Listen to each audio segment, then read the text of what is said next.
collaboration started, I would say, in 1994. I went on a sabbatical 4 months with Professor John Warren. This is a meeting concerning muscle physiology, metabolism in general, diabetes, etc.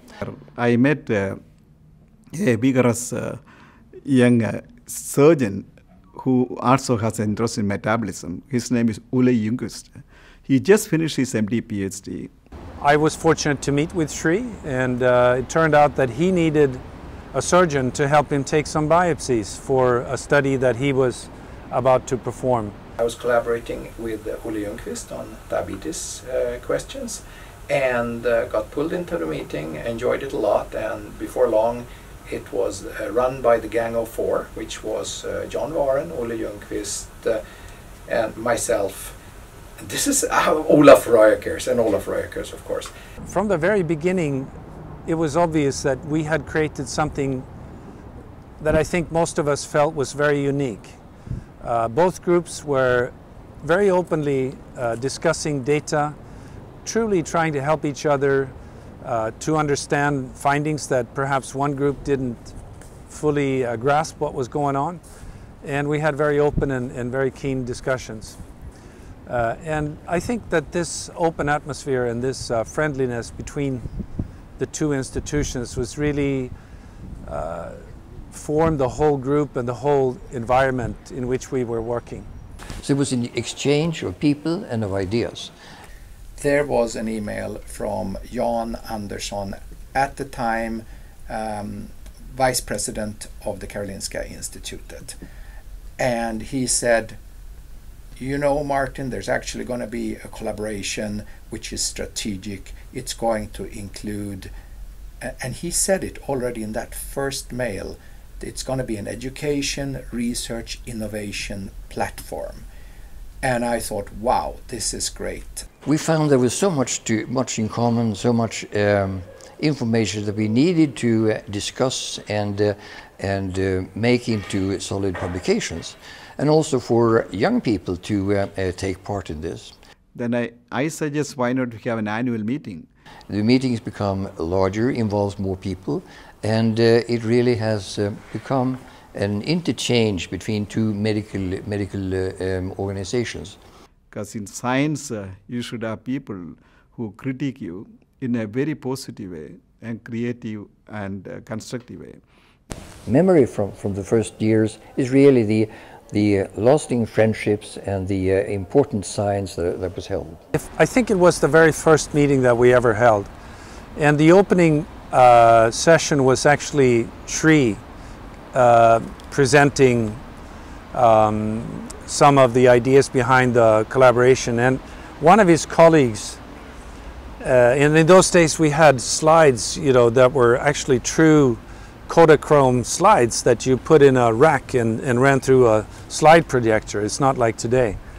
He had found a picture of Shri in a white suit with bell bottoms and with a style looking like John Travolta.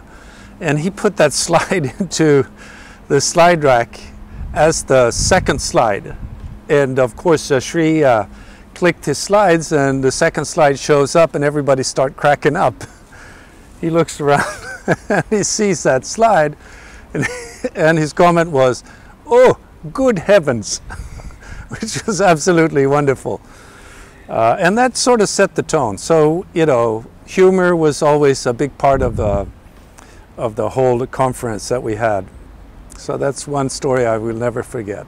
It grew up organically from some personal relationships from some junior scientists at both institutions. And over time, it has continued to evolve and to grow and to bring in more people and more interest from different areas at Mayo. It opens up a lot of new perspectives in terms of collaboration, grant applications, having another view of life and science and But sometimes something else evolves. You build a relationship, and you come to like each other, or the way you realize that this is I can get more out of this when I collaborate with this person or this group. So I guess that was actually how it started. We found that we have common interest, and we can have a synergistic collaborations, and if we exchange students and ideas, so we actually started to work together since then. The collaboration has developed tremendously during the last few years. More research areas have gotten involved, education, administration, innovation, students, postdoc, clinicians. So I think we're working with a much more vibrant community and breadth of ideas now than we did just a few years back. See how well they continue with their big precision medicine cohort. We think we've got a lot to learn from them about that. Yeah. So it's one area we have supported them to improve that side actually. It's really clear from the evaluation, I think, how beneficial this collaboration is for almost everyone involved, both in research and in administration and in innovation, in all these fields.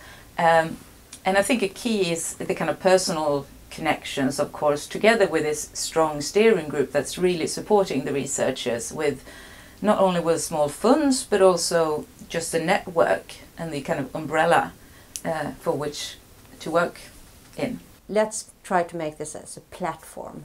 Building, you have the building blocks and then move it up. If we look at how far the collaboration has developed during the past 25 years, I think we have reasons to be optimistic for the coming 25. We are aiming to provide the best research support we can to our researchers, both at KI and at Mayo Clinic, and jointly we can provide even better support, since we are sort of benefiting from each organization's knowledge and experience in how to deal with things. There are some big grant applications that have been successful. The publications coming out from this collaboration are just increasing every year, the number of publications and their impact. And development as well, to collaborate with others. And I mean, that's an important part of being a scientist, especially in training. That's something you have to learn, how to collaborate with others and communicate your results. This is two big, powerful institutions with lots of wonderful layers of scientists, physicians, administrators, creative people.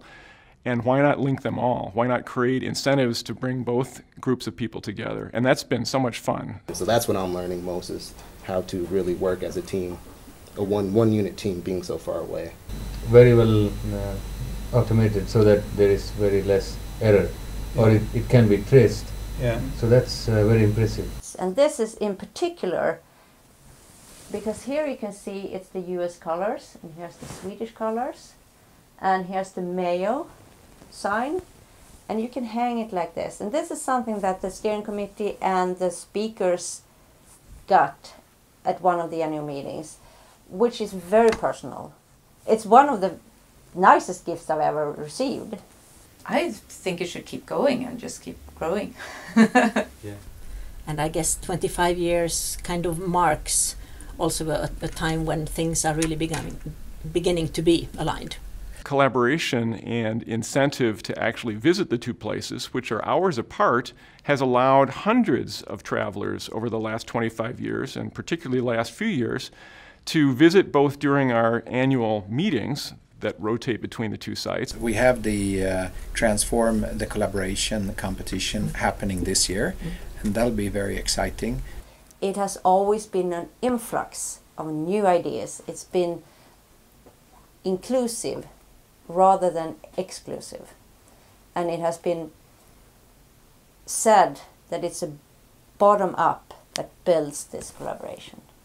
Yeah, this is a 25th anniversary of Mayo Karolinska meeting, and there are 12 breakout sessions. That means there are 12 discipline participants are coming for this meeting, and we anticipate about more than 400 people participate in that meeting, which is pretty remarkable.